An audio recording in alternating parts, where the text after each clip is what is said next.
Shoop, shoopity yoop. Mostly all figured out. Yeah. Well, you could have warned me. That was amazing. Go on. Hello and welcome. This is Mostly All Figured Out. And I am your host, Emily Louie, hoping that my brother's band will make a jingle for me soon. Shout out to Johnny and the Man Kids. Please hit them up on IG and tell them it's an urgent matter. I'll link their IG in the show notes. And actually, I have another brother. I have many brothers. I have 4 brothers and 4 sisters. So I also need to shout out my other brother's band. Let's get the family band together. Let's get this show a theme song. Come on. telling you. Let's make it happen. Please. So the other band is Market Research. Oh, they sound like they would be good to do a theme song for a podcast. Yeah. Yeah. Agreed. That makes sense. So maybe it'll be a competition. Yep. Like a battle of the bands, but battle of the jingles. A collaboration. Or a collaboration. A competition. So yeah, look for those in the show notes. Anyway, it's week 3. Here we are, babies. We're having fun out here in the Buffalo Public Library. Truly, truly grateful that the space is free. We were just discussing before getting started. It's really an amazing setup. Truly very soundproof. I can't believe the resources that are here. This is really unbelievable, and it's such a gift to have this in our public library. I love it. Agreed. Yeah. I feel very lucky. Yeah, so we've got another guest in the studio. Hi. My guest today, get ready. You have an intro. Yes. Okay. Is a man of many talents. He was one of the original staff at a well-known and well-respected branding and marketing company here in Buffalo called Block Club as the editor-in-chief of their magazine. From there, he worked as the digital communications manager at Canon Design, and from there, he took a big old leap into the nonprofit industry, into his current role as Director of Communications and Strategic Initiatives for Push Buffalo, whose mission it is to mobilize residents to create strong neighborhoods with quality affordable housing, expand local hiring opportunities, and advance racial, economic, and environmental justice in Buffalo. On top of all of this, he has written over 500 stories for the Buffalo News as a senior contributing theater critic and arts writer. On his IG account, if he's not posting about his love and admiration for Madonna, stunning photos of different angles of his home or wherever he went that day, or beautiful verses that he undoubtedly just came up with before sharing, then he's probably making you drool with his up close and personal photos of what he made for dinner that night. Not to mention, he's just a really great guy with a big heart. Welcome, Ben Siegel. He sounds great. He is great. Emily Louie, I love you. I love you. I'm so happy to be here. You're the second guest on the pod. I know. A hard act to follow. Mr. Sam was. I know. It was such an amazing episode. I loved it.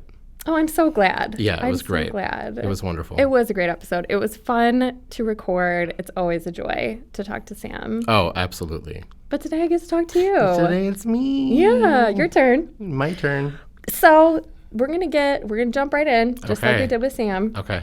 So we're gonna ask. I've got a few questions lined up. Okay, and then we'll end on rapid fire. Love it. Okay. So how do you define creativity? Ooh, how do I define creativity? I think making something that didn't exist before. You know, like enabling a thing to take form, whether that is a completely original idea, and there aren't too many of those, you know, in life, but like more than likely you're taking something that is a familiar trope or a familiar format or something, and you're putting your spin on it that only you can put on it. And whether it's by yourself or in collaboration, it's just creating something that didn't exist. And because of your efforts and because of your vision and your follow through, you made it. So that's, yeah. I don't know what the textbook says or what the dictionary says, but I think that's how I see it. I like that. I really like that. And I should back up by saying that while your official titles at the, the jobs you've had have been very corporate-like, director of communications means a lot of things, right? But you have found, I've always admired how you found ways to express your creativity through whatever means you have. Yeah, I don't remember a time when I don't remember a day of my life where I haven't found inspiration in something. And I don't create something every single day. And, depending on how you want to define that, what the thing is that you might want to create. But I have always found inspiration all around me, in very simple things like color and geometry and the shapes of things around us, or nature is full of inspiration. So like whenever I see something that just catches my eye, I feel like responding to it somehow. Words are my most, I guess, often used tool, but there are other tools at anyone's disposal. And sometimes I'm creative with what I'm cooking for dinner. Sometimes I'm creative with my camera phone on Instagram.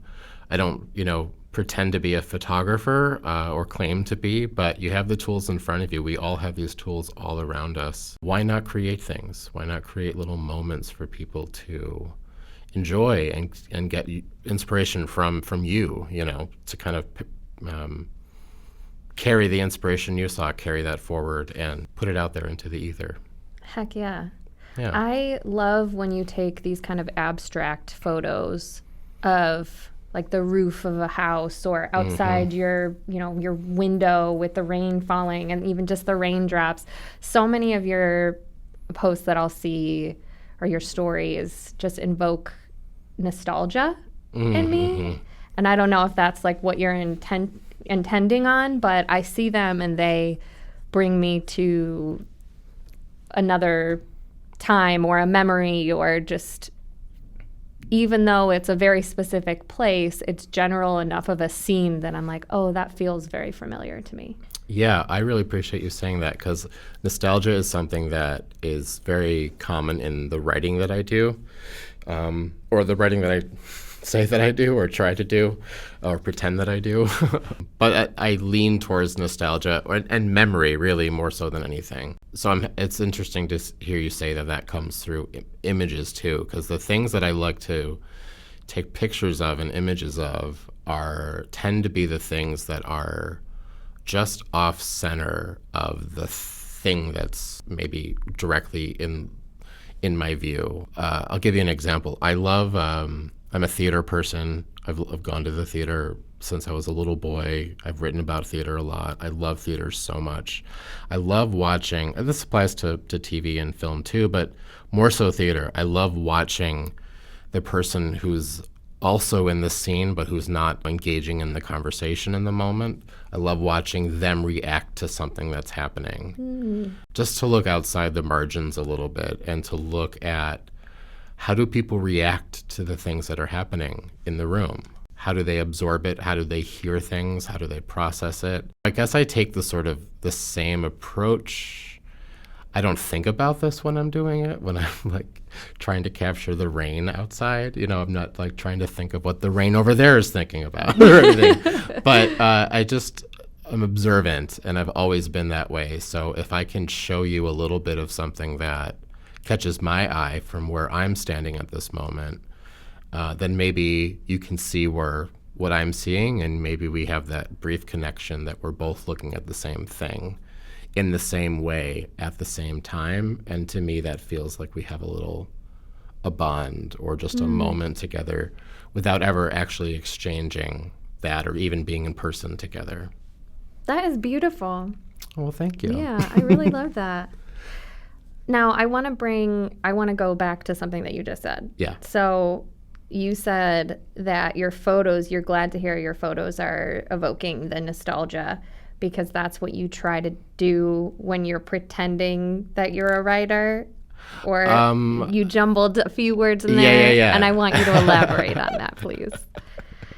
I'll clarify. I don't pretend that I'm a writer. I have now adopted that title or that moniker.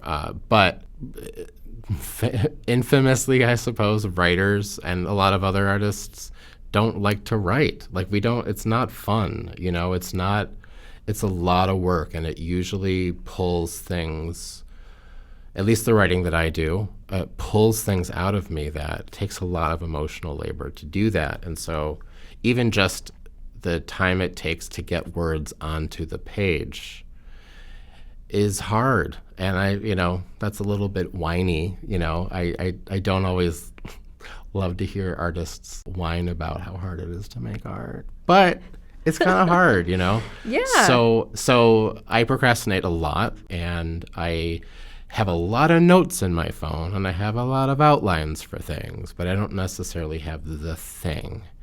So that's what I mean. I put off the task of writing the book or writing the essay or whatever. When blogs were new and all the rage, I think I started like 10 different blogs, and there was hopefully maybe one post on each of them. Yeah. And, it just never felt like a natural extension of anything. So it never followed through, or I got lazy or distracted or whatever. But yeah, writers don't usually like to sit down and write. It's all the pre-thinking that goes into the idea of writing that we actually kind of love. That honestly makes me feel a lot better, because especially like you took the words out of my mouth and mentioning your blogs, because I have friends who would love to poke fun at me right now for the number of times that I've written a blog and said, here I go. Here it is. I'm starting this new journey Yep. of blogging. I made a banner image and everything. Exactly. And I've officially now recorded more podcasts than consistent blogs on the same website. I do still know that I love to write, because the times that I have put something out there, it's been an emotional experience. But then having people read it and and it's not even always that you're writing something emotionally heavy, but I obviously don't know what other writers feel. I can only speak for myself, but there's a vulnerability, even though you're working alone in front of a screen, most likely, or a piece of paper. It's like there's this dynamic right there, like you're staring at this blank page, and it's like it's dying to get the thing out of you, and you want to give it, but it's like this tug of war. And that's the thing that is laborious, and that can be really hard to do sometimes. I love being a writer, don't get me wrong. It's not that I hate writing, but it just takes a lot to get there. It always feels like a mountain. And some days you just don't have the energy to climb a mountain, Yeah. You're trying to live. Yeah, exactly. Do you think that everyone could identify as a creative? Or do you think that only specific people are truly creative people? Like, do you think there's creativity in every profession? In every profession? No, not in every profession. Okay. Because jobs usually have a clear set of expectations and duties, and sometimes none of those duties involve using your creative muscles. But in terms of like everybody that's born and that's, walking the earth, I think everybody has the potential to be creative. And yeah, you create, it depends on if you're talking about creating something that you would classify as art, or just creating a meal. In my mind, I see kind of two definitions of the word. So I see what you're giving me is the creativity is kind of the act of creating. Yeah. Whereas another way of looking at creativity could be problem solving. Yeah, exactly. That's a really great way of putting it. Using your creative thinking, your critical skills, that's a huge part of creating something, is assessing what you've got. Assessing what's in front of you. Maybe this is your first draft of something that you've made, or your sketch of it or something, and you want to take a look at it and try to have some objectivity and think, now how can this be better? How can this be either more efficient or more profound, or just closer to my original intent of what I'm trying to make here? Creating is messy. Yeah. Making art, whatever kind of art you're making, should be messy. You should be sort of in a laboratory of your own making, of trying things out. And if you were to follow the each key that I'm typing when I'm writing something, and see how many things I delete and how many things I move around and copy and paste. I mean, that's just how writing goes. You are surgical about it so that you can really use the right words that you really want to say. And that sometimes you can spend hours on a sentence, just getting the sentence to be a great sentence, and also work in context to what's before it and what's after it. Like, there's so many, it's a whole process. That's what I like about it. I like when it gets messy. I like when I've started it and I'm in it now, and I kind of need to finish it before, or else it will drive me mad. I like when it gets to there, and then at some point in the process, you can sort of see the ending of it. You can sort of see, like, how is this thing gonna complete and be its own thing that's ready for me to release out there, whether it's publishing it somewhere or just saying I'm done with it. This is a done piece. I'm finished with it, or putting it on social media or wherever it is, knowing that, like, okay, now this is its own thing and it exists on its own. It's sustainable. It's like, it can stand on its own 2 feet, and so to speak. And that's when you've, like, made something, and you will always want to tinker with it. But of course, like, that's the best feeling in the whole world, to see, like, oh, look at that. Yeah. There it is. There's the story I was trying to tell. Yeah. And it came through. I could tell it 30 different ways if I'd sat down and really tried to do that. But this is the way that it came out of me, and the version of it that I feel like telling right now. And so here's the story. Yeah. And look at that. Now a story exists. It's kind of cool. It is really cool, actually. And it's even better when not that you need ever, for any creative art form, validation from other people, but when you get positive validation, it's really nice. That's an interesting thing you bring up. I was interviewing an artist many years ago for Block Club magazine. I was in her studio, and she had a lot of things in storage, things that she had started and tried, and probably a lot of finished things as well that no one had seen, or at least, no one outside of her house had seen.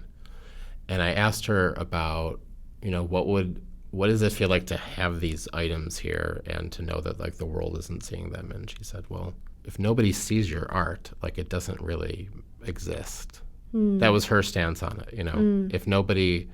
So in terms of validation, I'm sort of the belief that, like, once I say it's done and I'm putting it out there into the world, it's no longer mine. It belongs to everybody but me. Wherever it travels, wherever it goes, it's no longer mine, because by virtue of distributing it and publishing it, or whatever it is, displaying it, it's implying that I'm saying this is finished, here it is. So I don't need my work is done, and my relationship to it is already done. So if people like it, I'm very happy to know that it connected with them, and that they feel an affinity for it the way that I must. But if they don't, it doesn't bother me in any way. And it took a while to get to that, but I kind of don't really need the validation. It's nice to have, but if you take the positive, you have to take the negative, Well, do you think, or no? What I'll say is my love language is words of affirmation. So please rate and review the podcast. We will only accept 5 stars. No, I'm just kidding. I get what you're saying. It feels great. It feels great to get. Do you know what? More than being told it's good, I like when people tell me what they got from it was exactly what I was hoping people would get from it. Like, it tells me that I am on the right track. You know, like after my intro podcast and especially after my podcast with Sam, I spent a good amount of time editing it. And because, it was a 45-minute episode, so I really didn't get a chance to fully listen back in one piece. So I was kind of questioning, will this all make sense and fit into the context that I described what this podcast would be? And that was one of the first couple of people that listened to it were like, this is exactly what you said this was going to be. Yeah. This is so great. And then I saw one of my friends from the past, Danny Perini. Let me give her a little shout out. Hey, Danny. She's been awesome. I don't know Danny, but hey, Danny. Well, you should, because she's great. And she has been sharing the podcast on Facebook, and she pulled out a really great quote that Sam said. Yeah. Which is the quote that I ended up posting on the Instagram. You can follow there at Mostly All Figured Out. When people started sharing things like that and saying things like that to me, it made me feel like I was on the right track. And having, I think at least for something like this, where I'm building up longevity and planning to do this for a while, having at least at the start acknowledgement that it makes sense totally is helpful for me. But also it is true. Words of affirmation are my love language. So if you want to butter me up, tell me I am pretty. Tell me I'm killing it. Emily, have I mentioned today that you're not only gorgeous, I love you so much. Killing it. Killing it. I know what you're saying, and I completely agree with you. Knowing that somebody sees what my intention was and that it registered with them, knows that I landed the plane. Yeah. And that feels amazing. Just knowing that it registers something with somebody is sort of all the validation I need. It doesn't need to be the thing that I thought it was going to be. You know, like at the beginning when you said that you see nostalgia in my pictures, I was delighted to hear that, because that's something that's, I think, probably true to my voice, my brand, but it's not something that I set out to incorporate into Instagram photos. But I love that you saw that in it. That to me is just as invigorating and as validating as somebody saying, I saw what you did and I loved it. And I know what I know what your game is. I know what you're about. They're both equally thrilling to me.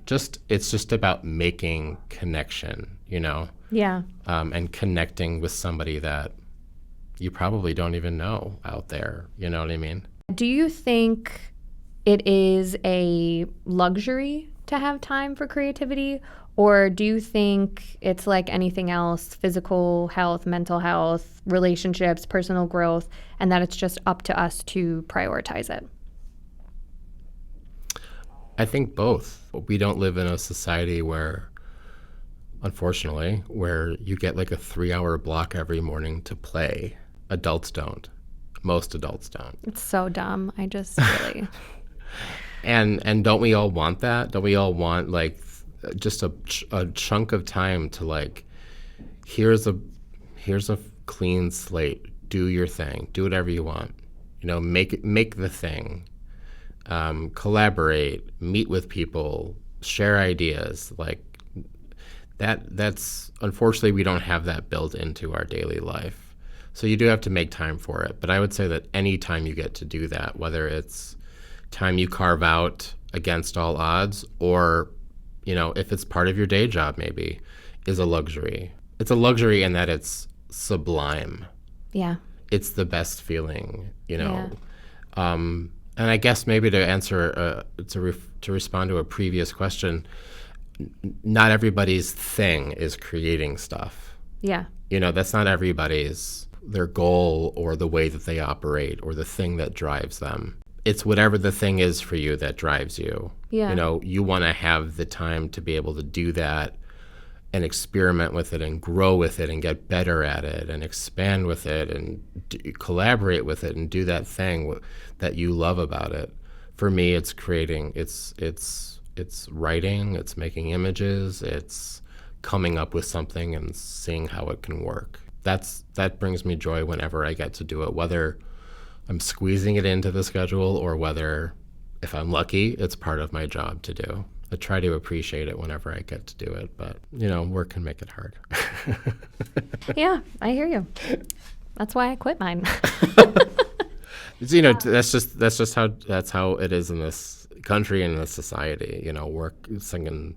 You're really very lucky if you get to work anywhere close to your skill set and your interest. And luckily, I do. But there's all kinds of other creative things that I like to do that have nothing to do with work, and I'm just waiting for the clock to strike 5 or 6, whatever. Yeah.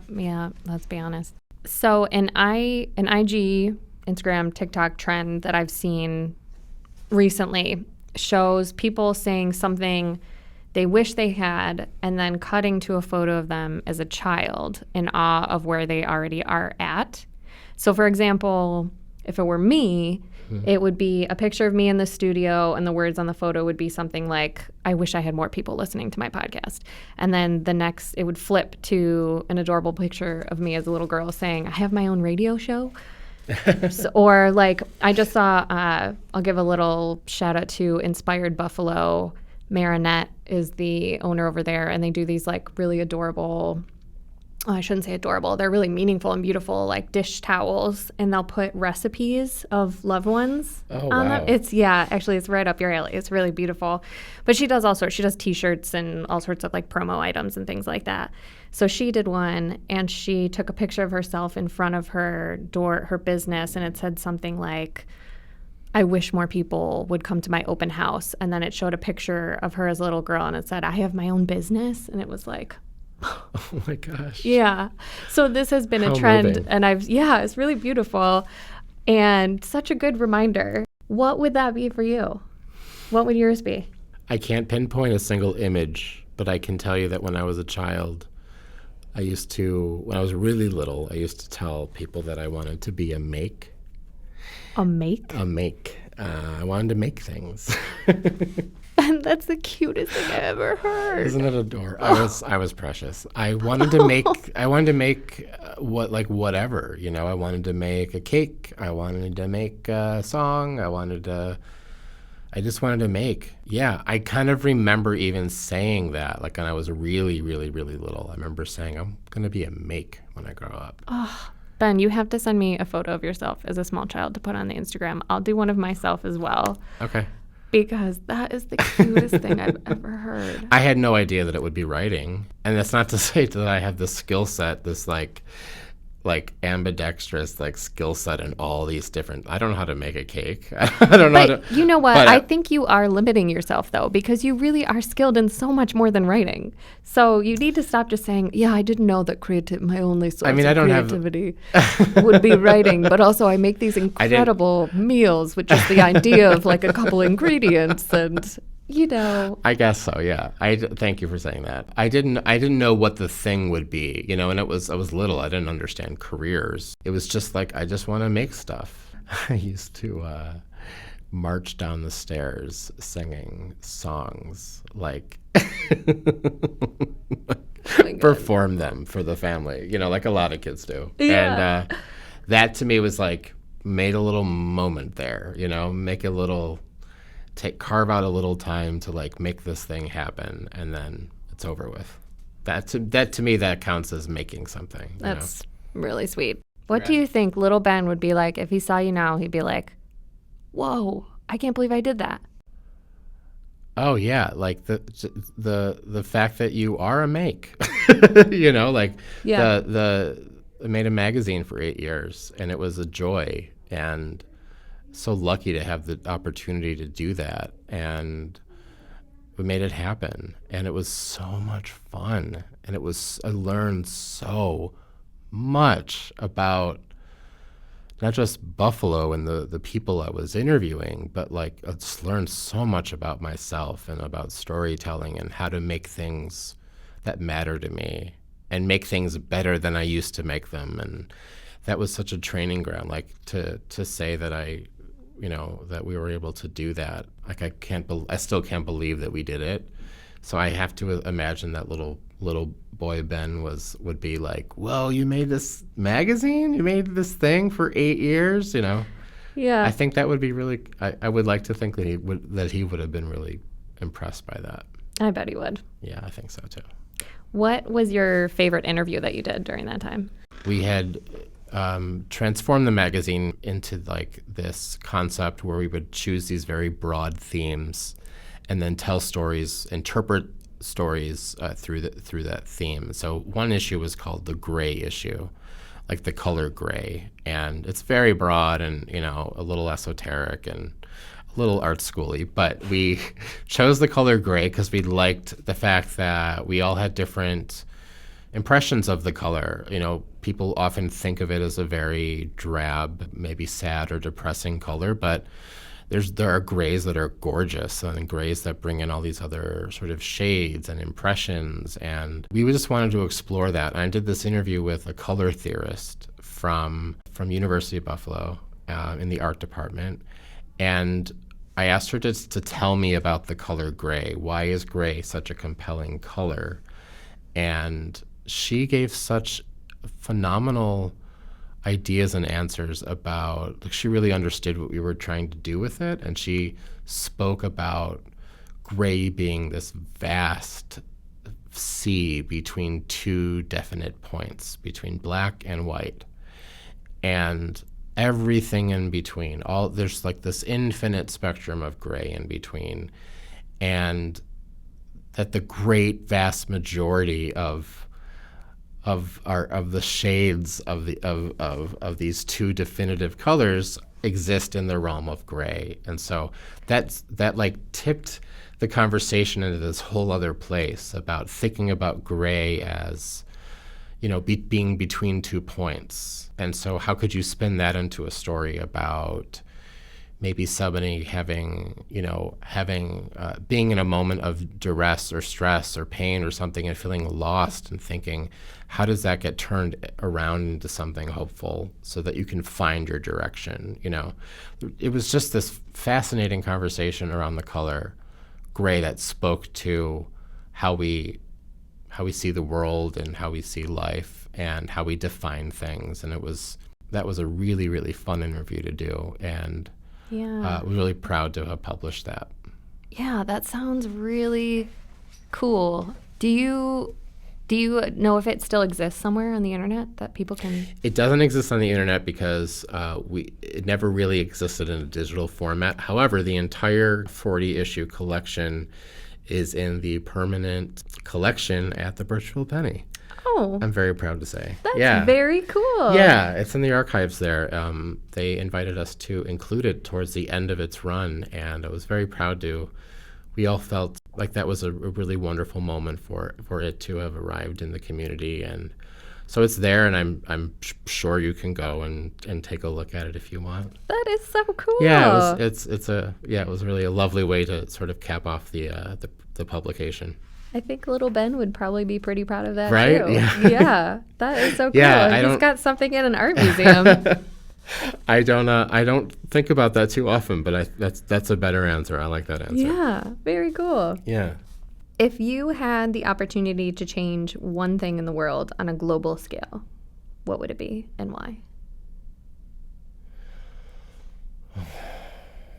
It's hard to pick one. There's so many problems. I don't know what strategically makes the most sense. I don't know what the smartest people in the world would say this has to get done first. But I think teaching people tolerance and teaching people about criticism and diversity of culture and exploration and education. That seems like a good place to start. Yeah, that seems like it would set a good foundation for everything else. Yeah, it's at least it's an investment into the future. Yeah. I think, and education has always been so important in our family, and yeah, I can't see how education could ever be a bad investment. Agreed. Although I wish someone would pay my student loans. So. It's not going to be me. Sticking by it. It's not going to be me. Okay, visualization exercise, and then Okay. we're doing our rapid fire. Okay. Money is no issue. Mm-hmm. You have access to all the resources you need. Mm-hmm. Everyone in your life is good. Your health is amazing. You have to work, but you can literally handpick whatever you want to do. What would it be? I would publish great books. Really? Yeah. About what? About culture, about people, cookbooks, memoirs, profiles of artists and culture makers and influential people. I love, love, love hearing and reading and watching and listening to stories about fascinating people and the things that are important to them and the humanity and the work that they do and the things that they make. Yeah. I love it. For people like that, have you picked up on any like common themes or I guess maybe the first question is how would you define a fascinating person? Somebody that is fascinated by life.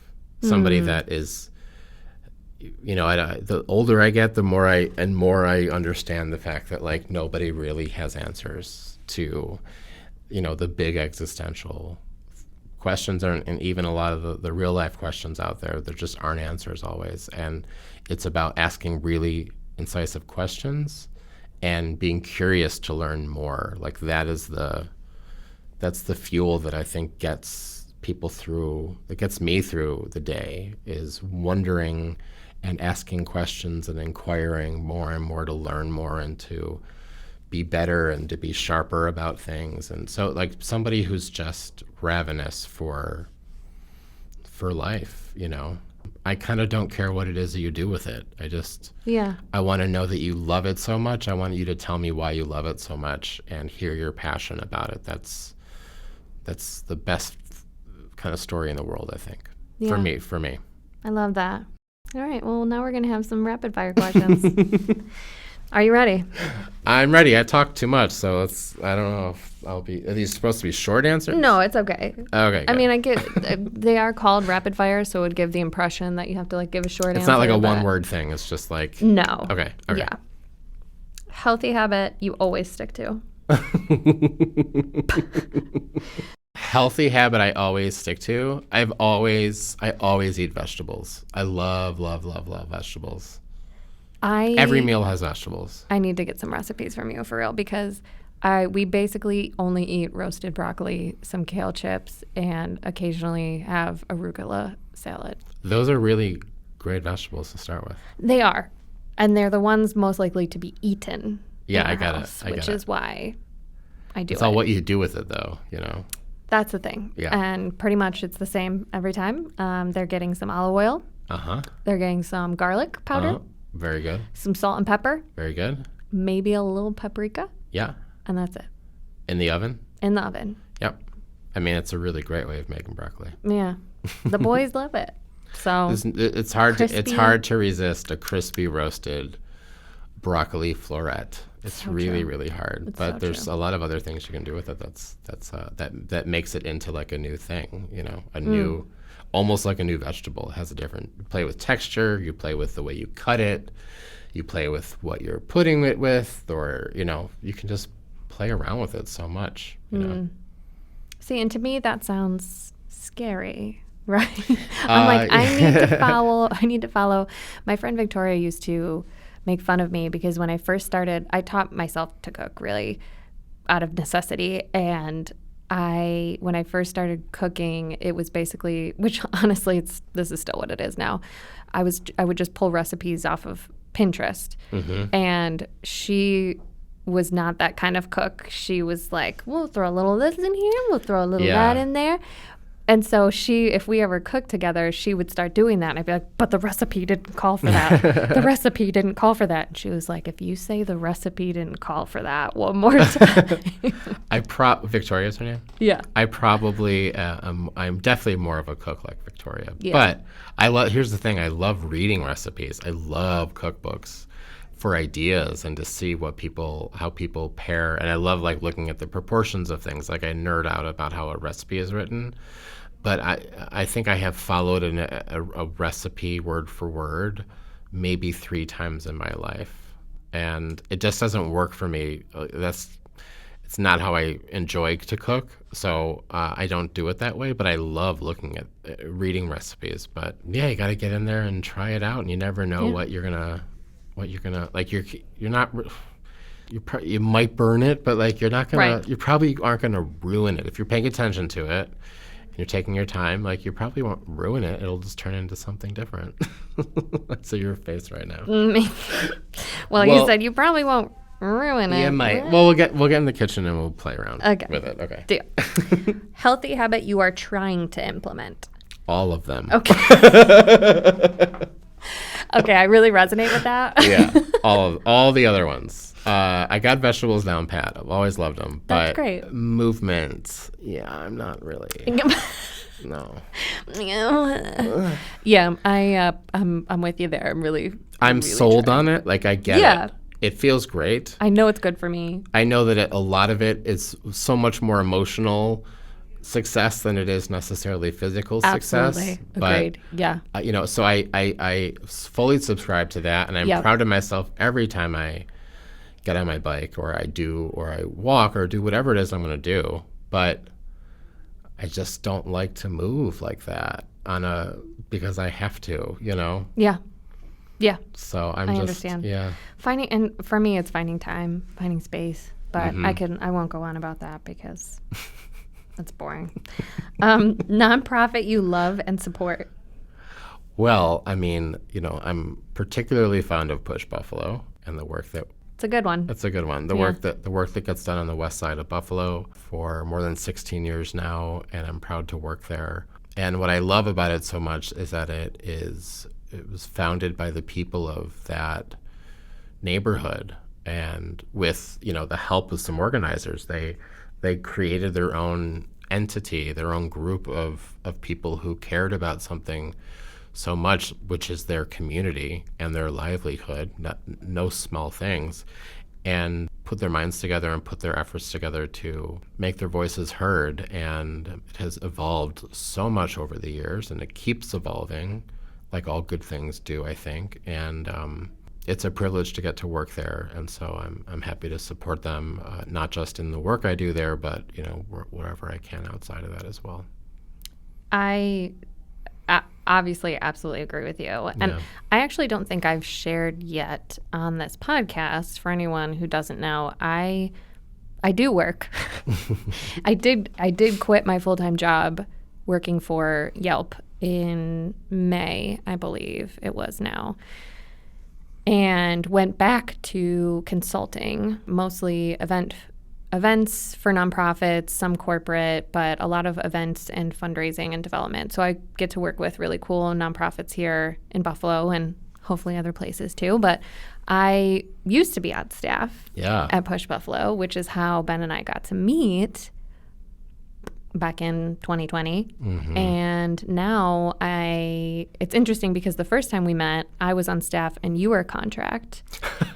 And now we have switched. You're so right about that. Yeah. So now Ben is on staff and I am contract, but we are still working on the same thing that we started working on. How the tables have turned. That's right. So it was always and still is a pleasure to work with you there, because I understand how the mission at Push and the people at Push resonate with you, and that comes through the work that you do. And so I was sold on you immediately because you put all of that passion and that energy into doing really good work because you know that it really matters. That's one of the things that I've loved about watching how this is growing, because you have been talking about this for certainly as long as I've known you, and I'm sure for years before that. And others have endorsed you going into podcasting, and you're doing it, and it's already fantastic. So a little shout out to Emily over here. We love you. Filling up my words of affirmation bucket right now. Thank you. Thank you so much. You're welcome so much. Go to night out drink. Really good gin with some a little soda and lime. Love that. Yeah. Sam and I, it was gin and tonic. Yeah, I don't mind a gin and tonic, but I prefer, I don't know, I'm not big on tonic as a flavor, but I'll drink a gin and tonic very happily. The first time I ever had a gin and tonic, my friend Mike Brignone, who will hopefully, well, now he's going to have to listen to this because I'm going to send it to him. But Mike and I were friends at college, and we served together at good old Carrabba's Italian Grill. And I don't remember when it was, but I vividly remember him telling me that he was drinking a gin and tonic and that it tastes like a Christmas tree and I should try it. Yeah, right? And that it's juniper, true. That juniper it's pretty herby, and I don't usually like floral drinks. I don't like the taste of lavender or anything like that, but somebody turned me on to what good gin can, how complex it is, and it's delicious. Yeah. So I don't like to fuss with it too much. Yeah. I love like a gimlet of just like gin and lime juice. It's so refreshing. And Love a gimlet. yeah, that's Got to go to Grey Lynn. Grey Lynn has great Oh yeah. gin Greyland's great. cocktails. Yeah. Yes. What is your favorite thing that you make or that you made? My favorite thing that I make these days is a really great meal. I find it so satisfying to cook for myself, to feed myself, to enjoy the process of it most days, and to get to eat. Who doesn't love a delicious plate of food? It's like, True. it's nothing fancy, I promise, but it's... You're lying. No, it's really not. I've got creative with the camera, but it is usually a combination of a protein, vegetable, and a starch. Like Ben. with some Ben, there's so much more to what you do. Like a typical night. Okay, do you know what's for dinner at the Louise house tonight? what's for dinner tonight? Tonight, because after this, I have a meeting with the Fabulous Development Committee, which is an event committee that I work with through Push. And then after that, I have a meet the teacher thing at Jackson School. So Ryan will be making shells. Oh, Okay, don't get too excited. Just plain old shells. okay. Rouse sauce. We love Rouse. It's impeccable sauce. The best. Yeah. He will be browning some ground beef. Yes, go on. Okay. This sounds incredible. And then putting that, so then those things combine, right? And then throwing some ricotta and Parmesan on top. That's it. Boom, done. That's incredible. That's a fancy, that's a little upgrade from my childhood actually, because it was just pasta and sauce. Yeah. So we got ricotta cheese. It We got takes such ricotta another cheese level. and some grass-fed ground beef, baby. Gotta love the grass fed. Got to. That ricotta adds, that's the thing. Like, you don't have to do anything fancy or extravagant. You just play with textures of food and play with, if you like cheese on the thing that you always put cheese on, try a different cheese and it probably will taste like a different dish. True. It's just tiny little tweaks. Like, know how to cook with technique, know how to boil something properly, know how to saute something or roast something. If you know how to do that, you can do it to anything, and you learn how to get better at that the more you go, and then you just play with this cran box of all these flavors and sauces and herbs and spices, and you just layer and play around, and you create something new that you never didn't have a recipe, or that relied on your intuition. And I make things that taste awful all the time. Like, they're just disappointments. And I'm so disappointed because I spent time making this and I thought it was going to be like this, but it turned out mushy and gross instead. And it's like, I can't eat this. I'm not going to eat it just because I hate to waste food. But, you always have a bag of nuggets in your freezer. Always. That is true. Always have the nuggets, especially when you have 3 of the toughest food critics in your home. Yeah. I don't know which one's the toughest, to be Yeah. honest. It might be the Englishman that I married, which is ironic. Understandable. Is it? Because have you had English food? It's the blandest shit I've ever eaten, okay? I've had English food, yes. The for this man, it's like the most amazing meal he could have wait for it, it's beans on toast, okay? When Yeah. I tell him that I have come home from Wegmans with a can of Heinz beans that he can dump onto a piece of white bread, okay, that were heated up in the microwave. But what does that mean to him, though? That must mean something significant to him, that it's either nostalgia. Oh, you just turned it into a whole thing now. Now I'm like, oh my I'm God, making a point, Emily. This is love for my husband. I need to love this more. I would love it more if the can of beans was less than $4, honestly, but Get it's different okay. beans. For him, I will do it. I can't get different beans. I'm going to tell you something. You can only get those beans. There's to the Heinz beans and like a spaghetti sauce. I have to tell you something. This is not a joke. This is the second conversation in the last 2 days that I've had with somebody that inevitably turned into a conversation about beans. Get out of here. Not lying. Well, you know what? Beans are a beautiful legume. They are. They are. What a great word also. Legume. Legume. Sounds French. It does. Legume. Legume, which you would think I was French with a last name like Louis. I don't know a lick of French. I have a horrible. Bonjour. C'est la vie. Favorite mantra or affirmation? What do you tell yourself when you're like, fuck?